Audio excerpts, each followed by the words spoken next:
So welcome everyone. Good morning. My name is Pam DeWild. I'm the manager of the Pickering Welcome Center and co-executive director of the Durham Region Unemployed Help Center. We're pleased to have everyone with us this morning for this workshop opportunity, and great to have Dean with us as well. Let me just introduce our session this morning. The Durham Region Unemployed Help Center values diversity and inclusion and is committed to the ongoing work of listening and learning. These values reflect action and adaptation, not one-time accomplishment. As an Employment Ontario service provider and lead agency for Welcome Center Immigrant Services in Pickering and the employment support programs in the Durham Welcome Centers, we recognize the ongoing challenges and barriers faced by job seekers, particularly racialized people, newcomers, and others seeking equitable and fair employment. We're committed to supporting and collaborating with organizational leaders like yourself, seeking to create inclusive workplaces. In 2021, Durham Region Unemployed Help Center received funding from Canadian Heritage for the Confronting Racism in Durham project. Funding through the Anti-Racism Action Program provided an opportunity to explore further the lived experience of job seekers, employees, employers, and service providers in Durham Region, and work collaboratively with community partners to move beyond identifying barriers to confronting racism and discrimination. The training session today is among the resources and activities developed during this project to support employers implement inclusive anti-oppressive processes for recruiting, hiring, and building equitable workplaces for everyone. Although we're gathered virtually, I'd like us to take a moment at the beginning of this time together to bring our focus to the places where we each have the privilege of joining from.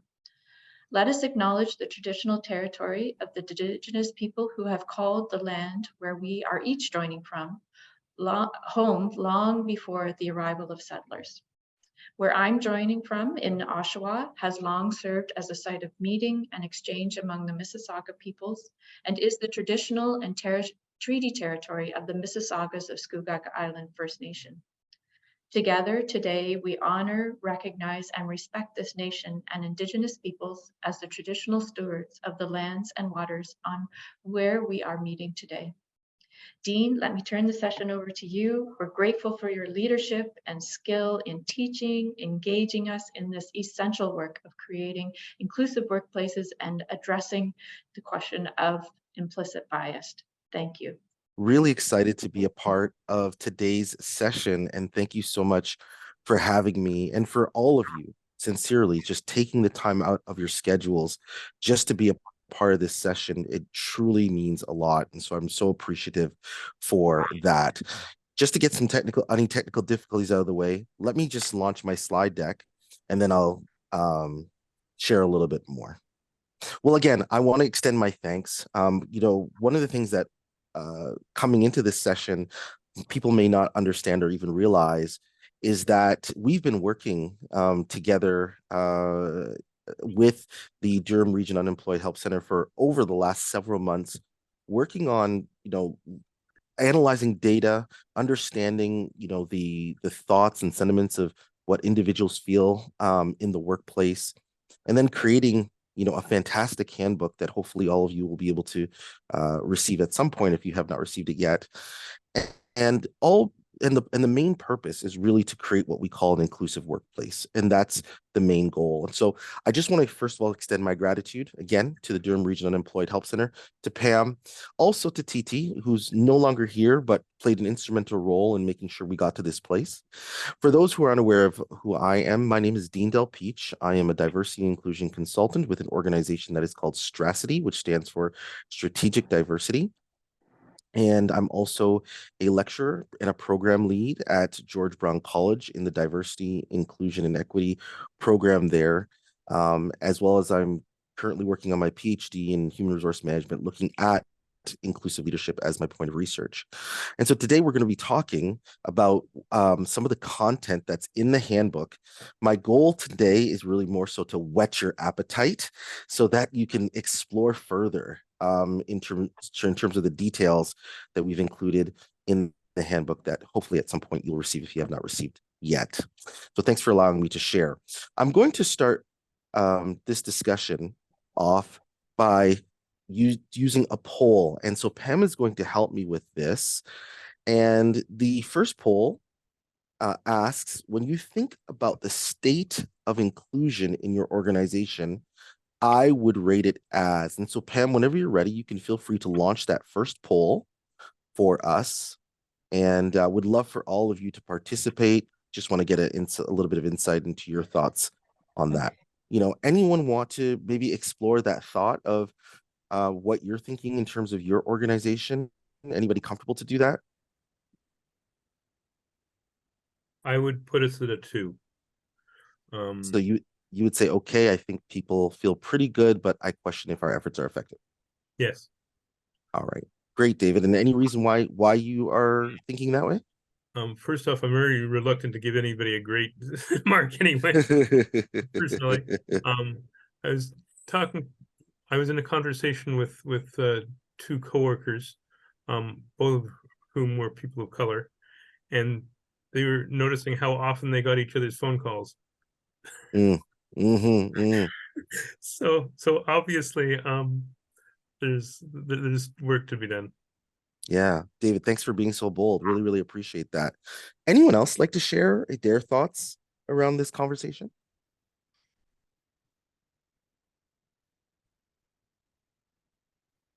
All right, Star, go ahead. I would say two as well. I think we're doing things, but I think it's selective to which people feel that they're included. Yeah. So I think it's inclusive in certain environments where a majority of people are homogeneous kind of in their background and culture, but in other areas, I would say we have a little bit more of work to do for sure. Really appreciate that, Star. Thank you so much. The goal of this question is not necessarily just for us to answer, a poll question based upon our thoughts, but it's also to explore the fact that all of us have an intrinsic understanding of what inclusion looks like to us, right? Everyone may have had an experience in their childhood, in their teenage years, in their adulthood of feeling included or not feeling included. And so we kind of have feelings and emotions that we derive from that. If you were in a situation where you did not feel included, you might have felt isolated, saddened, disheartened. If you're in a situation where you felt like you were included, you might feel feelings of belonging, safety, trust. And all of us can experience these emotions, these feelings, while we are at work. And it's interesting that we all can have a perception and understanding of what it means to feel included. And if we can feel that, we've got to think about the employees that we work with, whether as colleagues or whether we lead or whether we serve, and understand that everybody may have an understanding of what that feels like.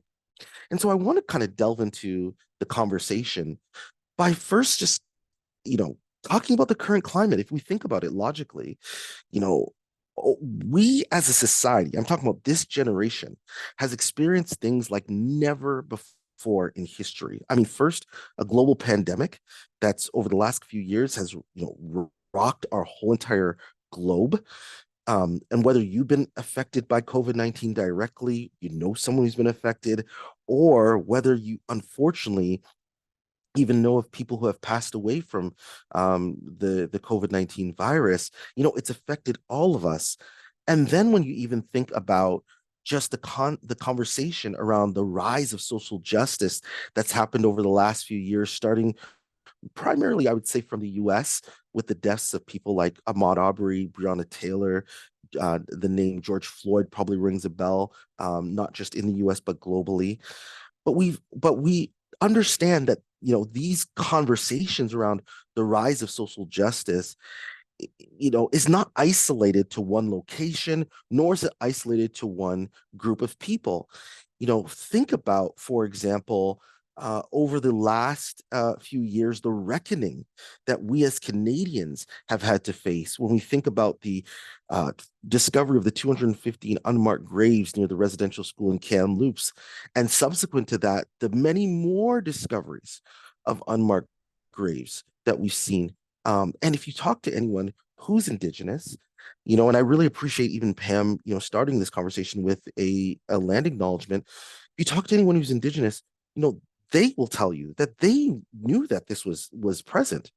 They knew there was unmarked graves, but it's really us here who are not Indigenous who are really coming and facing this reckoning in our history.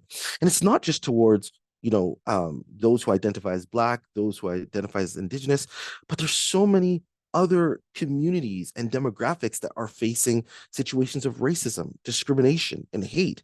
You know, this was from the Asian American Pacific Islander, and I'm going to read this. It says, I was in line at the pharmacy when a woman sprayed Lysol all over me. She was yelling out, "You're the infection. Go home. We don't want you here." Now, think about that. You know, the thought that another human being would say that to another human being, to me, seems deplorable. But the reality is that these types of circumstances, based on our current climate, it's happening around our world. And so because of this, people, particularly in our communities, in our religious institutions, whether it's in you know, different neighborhoods, they're feeling isolated. But more importantly, when it comes to our workplaces, people are starting to feel like they're siloed. You know, I read this article and came across, you know, this excerpt where it says, I'm often the only woman in the room, and it means being one of the few. I find that I'm often the only Black person and almost always the only woman in the room. And it doesn't matter what the sector is, whether I'm in sales or business development or design, I'm always one of the few. And so because we understand, you know, that people are going through sometimes solitude and isolation, people are seeing themselves being murdered in the media and through different images. And then what ends up happening is they come to work and they have to be as professional as possible and really, really do, you know, what they, you know, normally would do, but still carrying the weight and the burden on their shoulders of what's happening in their communities and around the world. And so with that, I want to start first in this conversation by giving some definitions. And I feel like they're so important in order to ensure that we have a real healthy conversation. And I want to start first with this conversation of diversity, because we've been hearing this word quite often, but a lot of times the way it is explained is not really theoretically correct. So diversity really is the unique characteristics that make every single one of us on this call up as individuals. And I'm going to say a few things that, you know, at first might seem a little dicey, but I want you to stay the course with me because I feel like it's really important. A lot of times with this word diversity, it's used in a very polarizing sense. So it's used, number one, to describe almost like an us versus them mentality. The us, meaning people who are historically marginalized, and the them would typically, you know, look at usually the straight, white, able-bodied male. But the truth is when we think about this, when we theoretically look at this word diversity, even the straight, able-bodied white male, who historically would be considered not marginalized, even the straight, able-bodied white male has characteristics and elements of diversity. And diversity is more than the visual things that we see. It's the invisible things as well that are deep down within us. And so the truth is this conversation, it cannot be an us versus them. It's really all of us working together. And what we want to see is we are looking for equity, right? Fairness. We want those who are historically marginalized to be treated in the workplace fairly, whether it comes to being hired, whether it comes to being developed in their careers, you know, being succession planning for leadership. That's what we really want to see, being offered the right accommodations to move their career forward. And what we want is people from different backgrounds, different experiences, treated fairly, but then included in our workplaces where they can bring their authentic self to the workspace and feel like they can do their best work and perform. That's what we're all here to do. And so when we think about those words, diversity, equity, inclusion, I want you to look at it in that concept. Now, when we think about conversations such as racism, race is looked at in two forms: biologically and social, and it's just the social construct of race. Biologically, race, really, we're all a part of the human race, right? But the social construct of race started typically when individuals who were, mainly European, so that could have been British, French, even Spanish descent, went throughout the world and began to colonize the world. And as they began to meet different groups of people, they would identify those groups by the color of their skin. So if they saw someone that looked, dark, they might, a darker shade, they might call them black or brown, et cetera, et cetera. Now, that social construct of race really, though, exists when one of the groups involved is looked upon as superior or begins to dominate. And so racism requires power, dominance, and authority for it really to take place. And so racism then moves into our institutions systemically through what we call systemic or institutional racism or discrimination, which is really a form of racism in the practice of social and political institutions. And we see it in disparities, whether it's in our wealth, in income, whether it's in the criminal justice system, and even in employment. And then after a few other definitions I want to talk about, which I think are important, is number one, discrimination. Discrimination really is the unjust or prejudicial treatment based on the categories of who we are from our identity.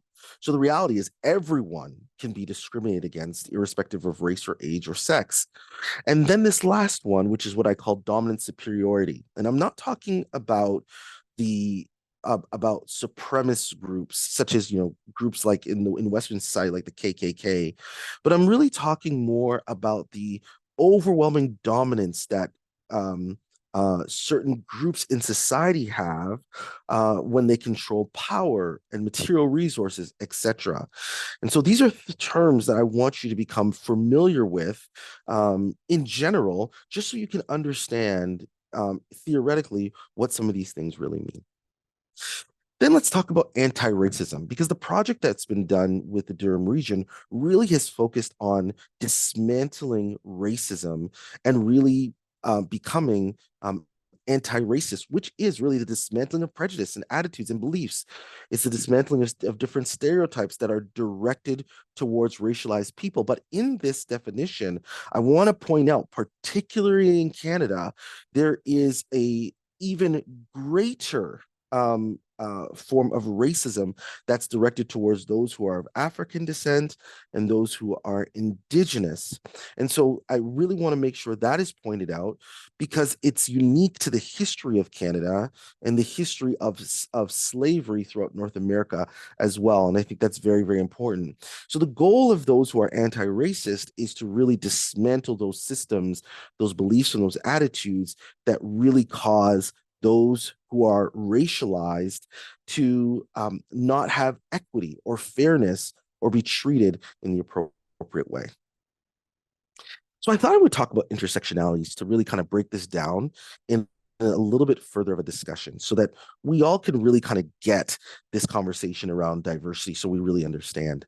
I'm going to use myself as an example, and all of us are made up of, if I can use that term, of different dimensions of diversity.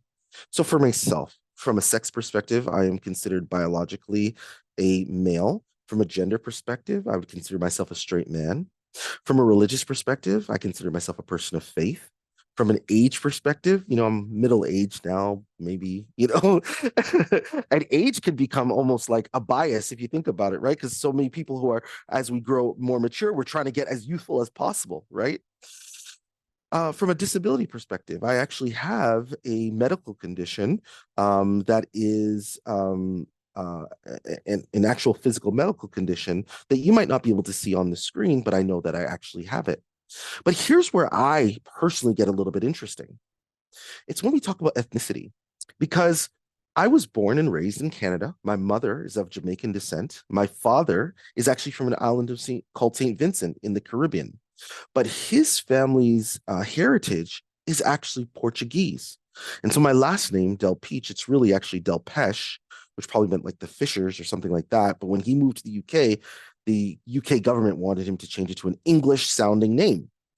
But the truth is that you would never know who I am, my background, everything that makes me up unless I told you. And so that is why I mentioned that when we talk about this word diversity, we've got to understand it's not just what we visually see, but there's a lot of invisible characteristics that make all of us up and make us all diverse. So why then are we talking about this? Why does this conversation about diversity, inclusion, belonging, equity even matter? Well, let me tell you why. It's because every person in our workplaces deserves to feel valued for who they are. Every individual deserves to be treated with respect and deserves to be treated the way that they desire to be treated as a human being. And why we are all here today is because we want to create more inclusive workplaces for everyone we work with. And so with that said, I want to define what an inclusive organization really looks like. And an inclusive organization is one where the leaders, the staff, and the volunteers act upon behaviors that embrace and celebrate differences. And some of these differences include differences in experiences, backgrounds, could be ways of thinking. And the intent really is for individuals to feel valued for who they are and to support greater productivity, because we're all in our workplaces to do great work and performance overall. And so I wanted to make sure that was defined for you. So in the actual inclusive workplace booklet or handbook, there's 5 key areas that we talk about to really create greater inclusion in our workspaces. And it starts first with inclusive leadership capacities. We want to help our leaders build what we call characteristics and traits of leading inclusively. Just so everyone has an understanding, is there's many different styles of leadership. You might have heard of styles like bureaucratic or charismatic or transformational or servant leadership. Well, inclusive leadership is actually a style of leadership that is parallel to many of those styles, but different in the sense that it was created so that leaders would understand that they need to lead individuals who come from different backgrounds, cultures, and experiences. And we all need to build those traits that make us an inclusive leader. We then come to training and education. And training education is so important because it truly builds awareness. It helps people really understand, what they need to do to move forward, and it supports behavior change. Then we move to implicit bias and micro inequities. And the goal here is to really help people understand that we all have biases. You can't remove bias. Actually, you can't remove and get rid of bias, and you probably don't even want to. And the reason is because bias helps us to actually navigate our world, and it's not always negative. But when we think about negative biases that lead to discrimination, that's what we want to reduce and remove. And a lot of times we see bias come out in what we call micro inequities, and we'll talk about that. Then we move to what we call inclusive programming, right? And inclusive programming are different ways, activities, things that organizations can do to really help support inclusion. And then finally, employment resource groups, which is a way to really build community, especially for those who are historically marginalized in our workplaces. And so what I'm going to do in the next section is I'm going to spend maybe about 10 to 15 minutes. I'm going to talk about these in brief, just to give us some highlights. In the actual handbook, they go into them more in depth and give you real solutions to help support you. But I want to, as I said earlier, whet your appetite on this discussion. So let's talk about first what I call the 6 C's of inclusive leadership. There are various models of inclusive leadership. Korn Ferry, Catalyst, and others have developed models. This is the Deloitte model of inclusive leadership, which is based through extensive research. And it starts first with the word commitment. Commitment is not standing on a desk, pumping your fist and say, I stand against racism. That's not necessarily commitment. But what commitment is commitment is modeling the behavior of someone who wants to be inclusive, which is extremely important. It's about really modeling the characteristics so that others that see you understand what it truly means to lead inclusively, which leads to courage. And again, courage is not that thought of you're bold and you speak boldly about not being racist. But what courage actually is for the inclusive leader is the willingness to invite difference, the willingness to explore different ideas, to hear from people who may not have the same ideas as you. It's to allow yourself to take a risk and listen to others and explore their ideas. The reality is almost every innovation and every invention that's been created has been created because of diversity. You want to know how we understand that? Think about how things have been changed to make life more efficient for us. For example, from a candle to a light bulb.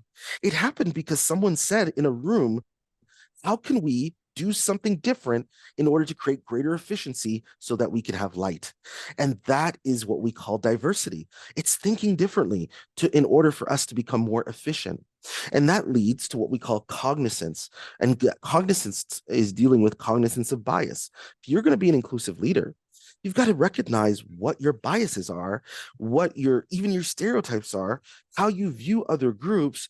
And by recognizing and becoming aware, it helps you to understand how to navigate it so that you can work with people across difference, which is extremely important in this discussion. That leads to curiosity, because when you want to start working across difference, you become personally curious and you want to learn more about others. So whether you're going to watch a YouTube video, whether you're going to pick up a book about Black history, whether you're going to read an article about how to create improvements, whether you're going to attend a session like today, it really stems from being curious and wanting to learn more about different groups, which leads to something that I really, really love and appreciate, which is cultural intelligence. And as you begin to grow in your curiosity, you want to become more aware of different cultures. You want to understand more. You want to become more immersed in different cultures and build on your own personal intelligence. Why is that important? Because guess what? Not everybody works the same way that I do. Right? And especially in Western society, when we talk about cultural intelligence, in Western society, we are more individualistic in our approach a lot of times. But when you look in a lot more Eastern societies, they might be more collective in their approach to problem solving and to dealing with issues. And so understanding that people work different helps us to recognize how we can work better with people, which leads to collaboration. And that is so important. If we really want to make changes, if we want to solve complex problems in the workplace, we need leaders who understand how to build collaboration. And what that means is that we're willing to understand that a diverse thinking team is really greater than the sum of its parts.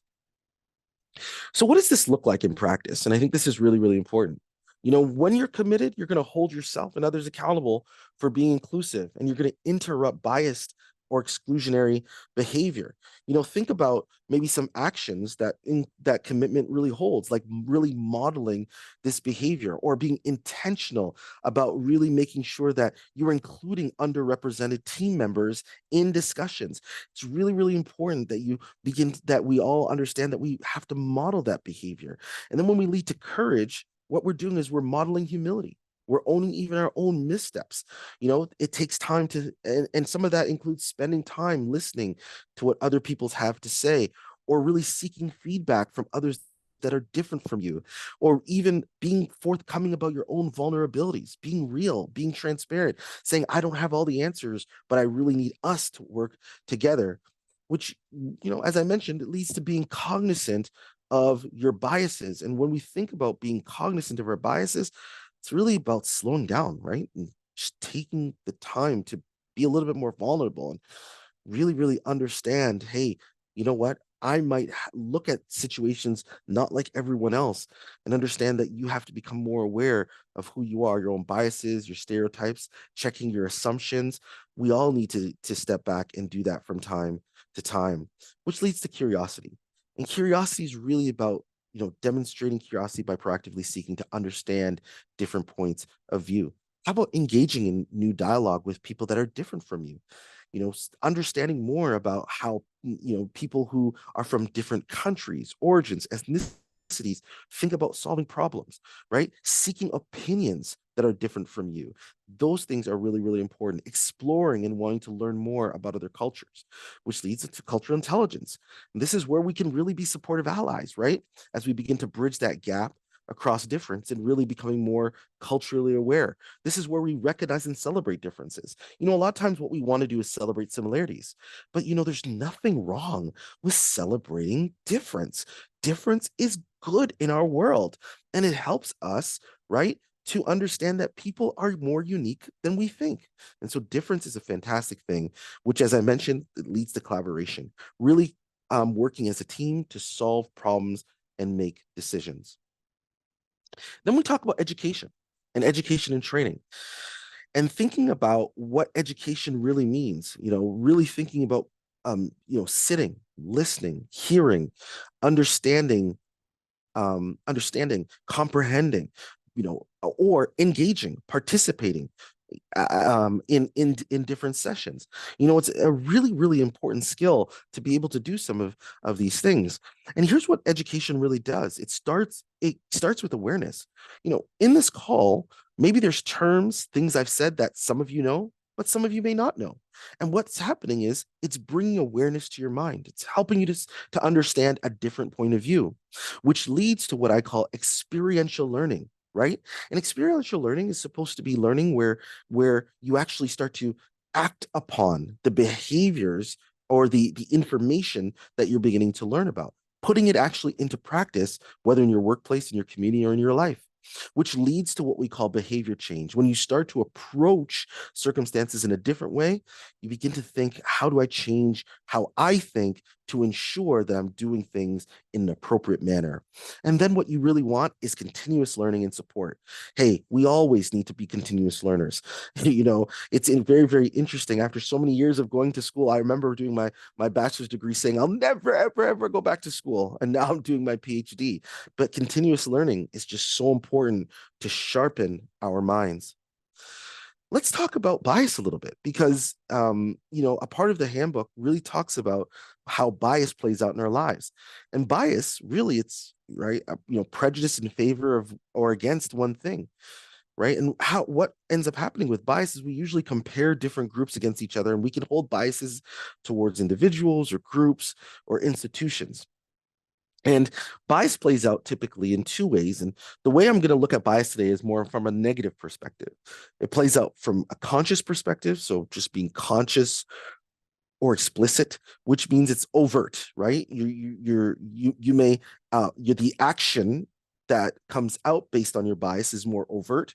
And then we have what we call unconscious bias, where deep down, rooted and seated in ourselves, we have these biases that come to the surface when we are in particular situations. I'm going to give you an example. When you were born to about 5 years old, we all were shaped by our parents, our guardians, and even our environment. And so let's say you are an able-bodied person and you go to the playground when you're 6 years old, and maybe in your household you were told that people with disabilities cannot play like everyone else. So you want to play a game in the playground, and you notice that there's a child who has a disability. Maybe you don't invite them in, or maybe you actually say, hey, you can't play because you won't be able to play with us because you have a disability. Well, listen, as you grow older, you learn, hey, people with disabilities can function, just as good as people who are able-bodied, or even better as people than people who are able-bodied, right? And you gain a different understanding. But what happens is when you're hiring people in the workplace, let's say you have 4 candidates. All 4 are skilled and qualified, but one of them has a disability and they ask for an accommodation. Maybe in the back of your mind, you begin to think, oh, I probably want to hire one of the other 3 people because I really need to get this project done as quickly as possible. I'm not sure that person who needs the accommodation is going to be able to do it. Friends, that's how unconscious bias plays out. And guess what? Let me say this to you. That person who might need an accommodation, the reason they need an accommodation is because it helps them to perform as good or even better than the other candidates. So this is where we understand how bias really plays out. It also plays out in micro inequities, right? And many of us have heard the word microaggression. right? But micro inequities are really those everyday slights or indignities or those put downs, those insults that people might experience in their day-to-day actions, but unaware, but the people who are doing them sometimes are unaware that they're even doing them. So let me give you some examples of how that plays out. Here's some examples. Look at the first one. You speak really good English for an immigrant, right? Right? You know, I'm always perplexed about how people judge individuals who speak more than one language when they only speak one. How in the world are you judging someone who speaks multiple languages and you only speak one, and the way that you are talking to them is as if you're putting them down? Can I tell you, it's very challenging to learn multiple languages, my friends, right? And so I really appreciate people who come from different countries and take the time to learn another language. That shows proficiency, right? It's amazing. Why haven't you found a husband yet? How about this? You were born in Canada? Huh? Maybe some of you on that call have heard that before. What about this one? You have a mental disability? Well, you seem perfectly normal to me. What about this? Are you a man or are you a woman?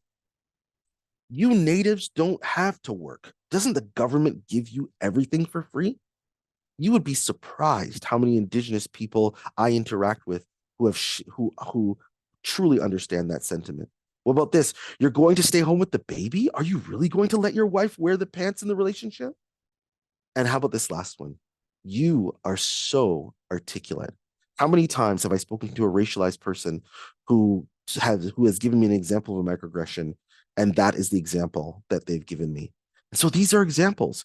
And the reality is there's a difference between what we call intent versus impact. Because remember, a lot of people who speak and say or share microaggressions, a lot of times they don't have ill will towards the other person. A lot of times they're very well-intentioned individuals, right? But don't really understand how harmful what they are saying might be. And these occurrences, even though they seem harmless and trivial to the person who's delivering them, they make a real impact. You know, the best way to describe it is think about this.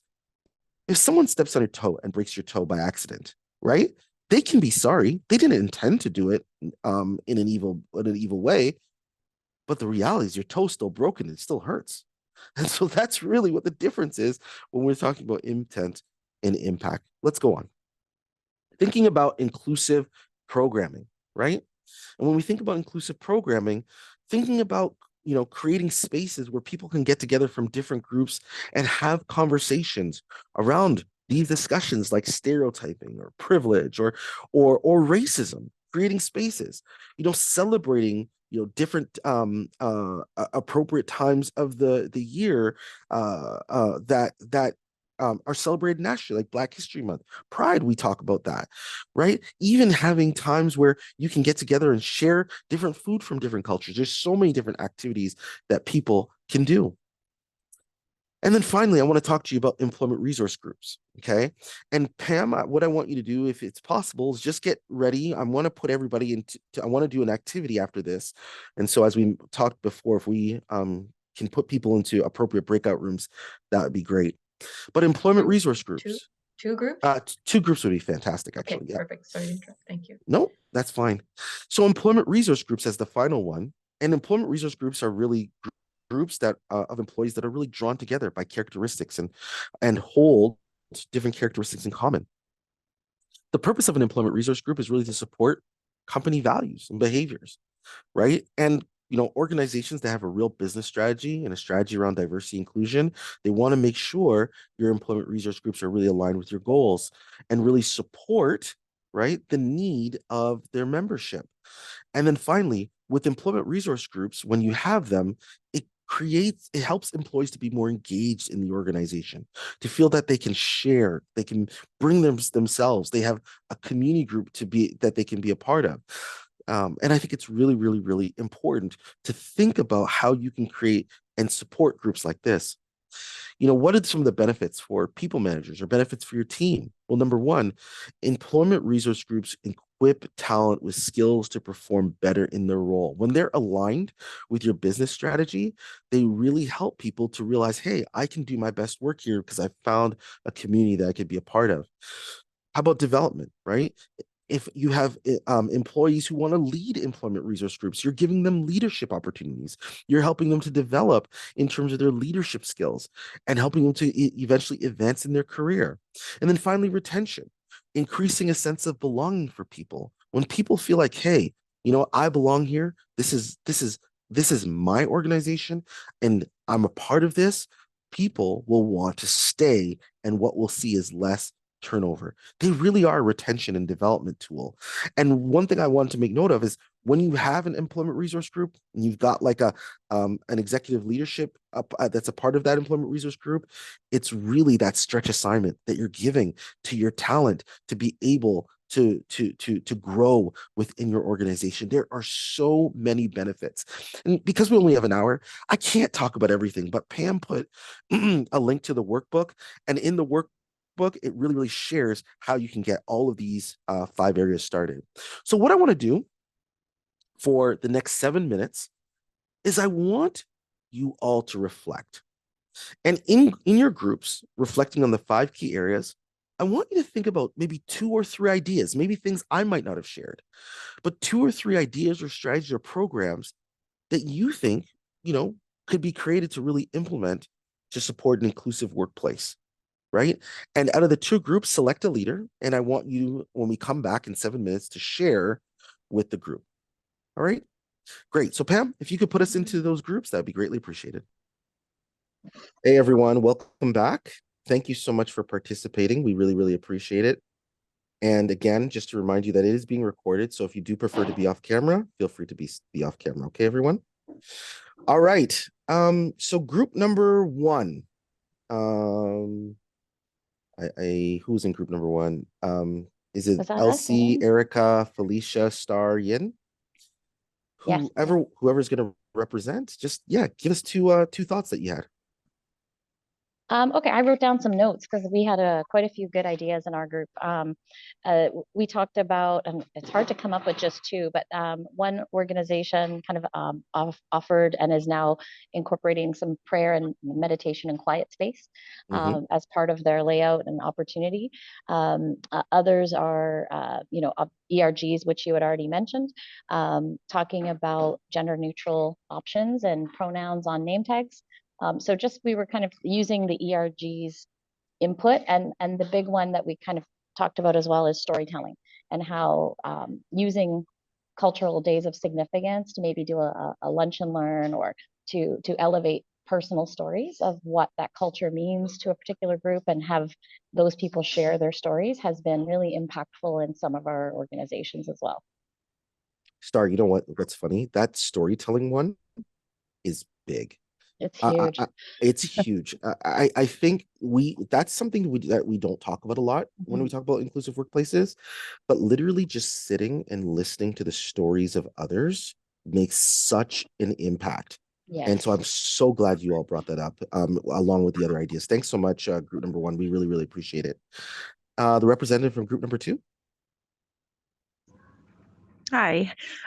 So we talked a little bit more like higher level in terms of what we feel is important for our organizations to do. So just talking about like training and education for staff, and about how it's important to implement that consistently and not just offer like a one-time training, making sure that it's really trickling down from senior management right down to all staff, and having it as a part of your like work environment. So implementing it everywhere and not just being like specifically this is like one diversity training a year or something like that. So just making sure that it's kind of filtered through all levels of the organization.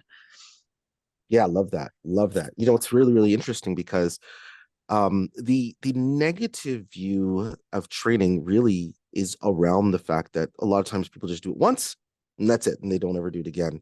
But not recognizing that this is a journey, and we all need to go on that personal journey of educating ourselves and being educated over time, which might be either multiple sessions with an external educator or even just going on your own personal journey.